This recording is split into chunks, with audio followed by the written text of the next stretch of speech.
I've always had good mentors. Well, tell me about who is your biggest mentor? Well, my father. Tell me about your My father. father, he grew up in a small town in Indiana, and Lagodi, Indiana, if you've ever heard of it. And then he moved to Vincennes after World War I. He had gone to he was in college and volunteered for the Army in World War I. When he came back from World War I, he moved to Vincennes because it was a little bigger city. It had 16,000 people. And so he got a job there, and then he started working, and before long he started buying businesses and doing things. And I lived there. He lived there all his life.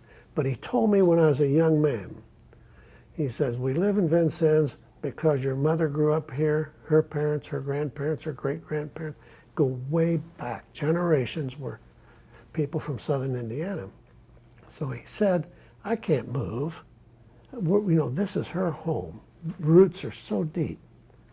But your roots won't be so deep, really. And I want you to go where you want to go and go where the opportunities are. He said there's so many smart people in the bigger cities. There's so many opportunities in the bigger cities. And if we'd love for you to stay here, but if you feel like you want to search for something, if you want to go for something, don't hesitate to go. I'll always be there to help you. That was a good dad, wasn't it? That was a great dad. What is the most valuable lesson that your father taught you?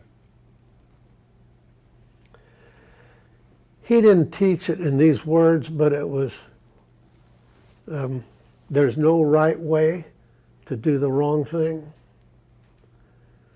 Mm-hmm. Stay on top of things.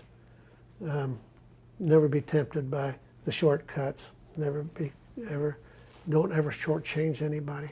Give full value for everything. Be honest, transparent. And that's where trust comes in. And